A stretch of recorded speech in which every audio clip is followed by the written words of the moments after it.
Brothers and sisters, this will be the 5th audio-visual today. I'm your brother Essa Bokarr. We are analyzing the situation between the Gambia and the southern part of Senegal, where reason underpins the need to study and understand the psyche of the MFDC, because Gambia's proximity to CASAMANCE through FONI positions it at a strategic location where, if it uses that position wisely, it can transform that area into an industrialized zone and then neutralize an invisible structure that was entrenched in that part of the, of our region by Yahya Jammeh's 22-year rule. Okay, now we proceed.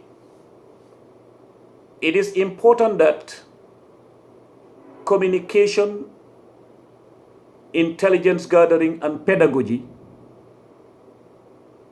are respected as components we cannot exclude from the equation. It is very important that we respect that. Intelligence gathering, communication, pedagogy cannot be excluded from the equation. Dakar may be denying, or other parties may be denying, many aspects in relation to what motivates and maintains MFDC, or what has been maintaining the rebel movement for ages, but does not mean it has been neutralized or will be neutralized through accusations and counter-accusations. Not at all. We may as well compare and contrast elements here, just to expand it, just to stretch our minds, to make us think, because thinking is the solution here, not firing bullets. No. Now, we may as well compare and contrast elements here, being the causes that brought about the MFDT to those causes that brought about the Basque and the FARC rebels in Colombia and Spain, respectively, just to get a wider picture. I would invite scholars to start doing that, which I am also trying to do. And see, because these are different regions in the world, but in each of these regions you have human beings. There are causes and there are effects, and there are things that motivate them. Now, MFDC, honestly speaking, was strengthened and expanded during Yahya Jammeh's time. That's a fact. He unfortunately thought he was intelligent enough to use the movement for economic, political, and strategic reasons, but he ended up biting his fingers. Many wouldn't see what I mean by that now, but you will see it in due course. He will know what I mean here in due course, and many would. He killed their former spokesperson, Alexander Jiba, a person he used to call his pet and lodge him at the Atlantic Hotel in Banjul, only to change and then kill him. But after killing him, it is only for another one to re-emerge, isn't it? Economically, Yahya Jammeh selfishly used the movement to facilitate the sale of arms, cocaine, and wood smuggled from the bush.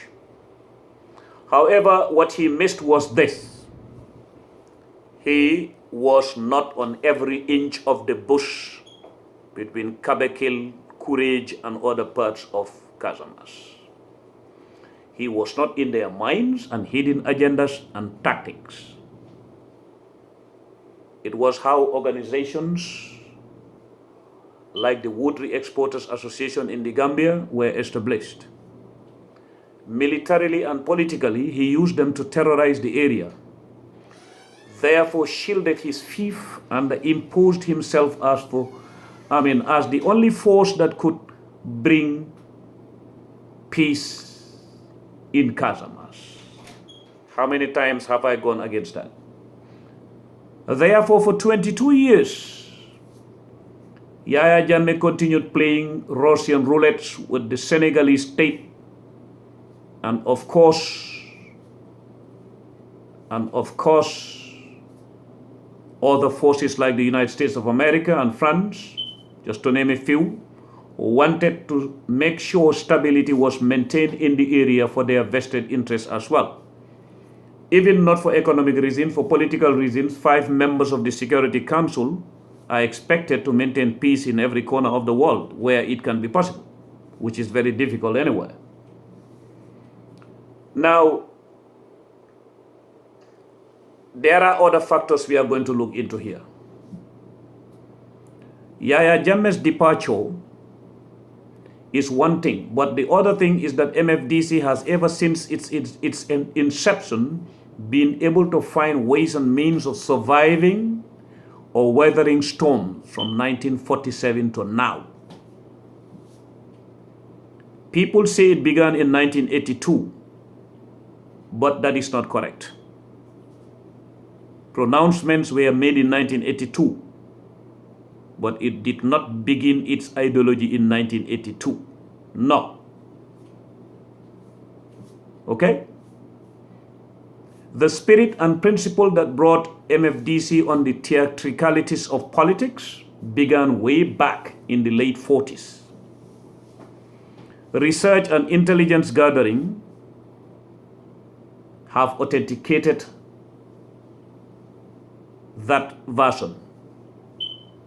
Therefore, the same research and intelligence gathered on the movement have so far come to make us understand that on the whole, there are a lot of things we don't understand about MFDC. It is not an organization for one to be so scared of if you know how to use the poker card. It's just like any other movement. It's just like how the Khmer Rouge were. It's just like how the FARC rebels are. It's just like how the Basque and other parts of the world. Okay? You remember the Tamil Tigers. Regions are different, but the causes and the effects are always similar. So we must be ready to use our minds, experience, and professional know-how. It is not difficult to overcome, but one has to be honest and sincere, and then we must be ready to separate politics from security where it is needed, and then combine them where it is needed. Wait for the 6th audiovisual.